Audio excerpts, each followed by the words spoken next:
Half hidden behind the lavatory door on the ground floor, they found the body of John Levi lying in a pool of blood. His throat had been cut from ear to ear and the back of the skull battered in with what appeared, from the nature of the wounds, to be a hammer. The head and face of the dead man, as well as his clothing, were covered in bloodstains, and such was the level of savagery, death must have been instantaneous.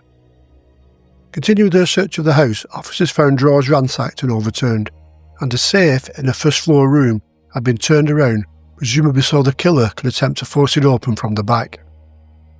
In the housekeeper's bedroom on the second floor was another ghastly sight. The body of Annie Gale lay on the floor by the side of the bed, in a pool of blood, while splashes were visible on several of the walls. She had been terribly mutilated, her head almost severed, and, as in the case of the whole man, her skull had been savagely beaten with the blunt instrument. It was evident that while in the act of making the bed, the housekeeper must have been taken by surprise. She had then fought bravely for her life before succumbing to the wounds. Every room was in a state of total disorder, and as the detectives passed from room to room, they spotted a hole in the ceiling giving access to the roof. The lath plaster had been smashed, and a hole large enough for a man to climb through had been made. It seemed clear that the killer had still been on the premises when the police had arrived and was now trying to make his escape.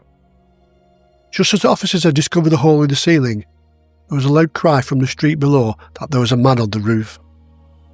A ladder was quickly fetched from Schaefer's yard, and PC Wensley used it to climb onto the roof, and as he did so caught sight of the man standing in the gutter. As PC Wensley made his way across the slates, the murderer, seeing he had no chance of making an escape across the roof, climbed over the coping and dropped into the street below. In the three-storey house, it was a distance of almost 50 foot.